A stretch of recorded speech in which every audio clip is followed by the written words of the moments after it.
The project was interesting. It was the premise of the project is portraits of families for deployed servicemen, servicewomen. John and I set up 2 studios, one with the white background, one with the black background, just to change things up. Neither one of us are portrait photographers. We just kind of, we did this and we wanted to kind of show the kids having fun and the families being themselves. I know as a deployed military father, I'd like to see my family being themselves. Photograph here, Unravel. It's a piece I did in which I unravel a pound of twine around my head until I become a heavy head.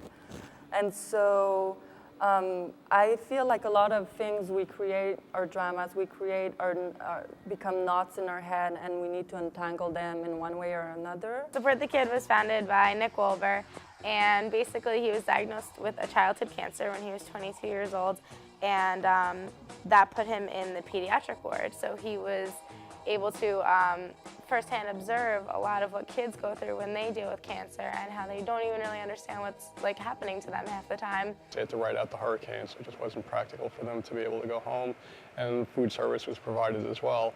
While many residents of Long Island lost power for days, quite a few Old Westbury students suffered the same fate. I live in Hall 3, and I came in to check in the day after the hurricane.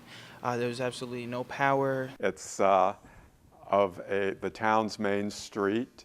I took the shot down low, looking at the brick street, remembering back to when I was a child and how this town looked like to a little child. The one over here with the little girl with the daddy doll, and there's a company where you upload a picture, and her mom obviously uploaded a picture of the daddy. They print it on a little doll and then sew it up and send it to her. And she walked in and she's clutching this little doll, and right away like, wow, what's this? And her mom's, it's her daddy. She never goes anywhere without it. She sleeps with it, and that was it. I mean, I almost lost it.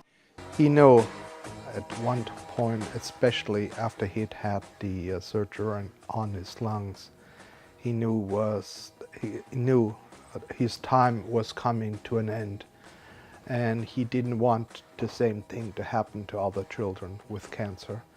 So he wanted to live his legacy and start up Support the Kid to help other kids with cancer.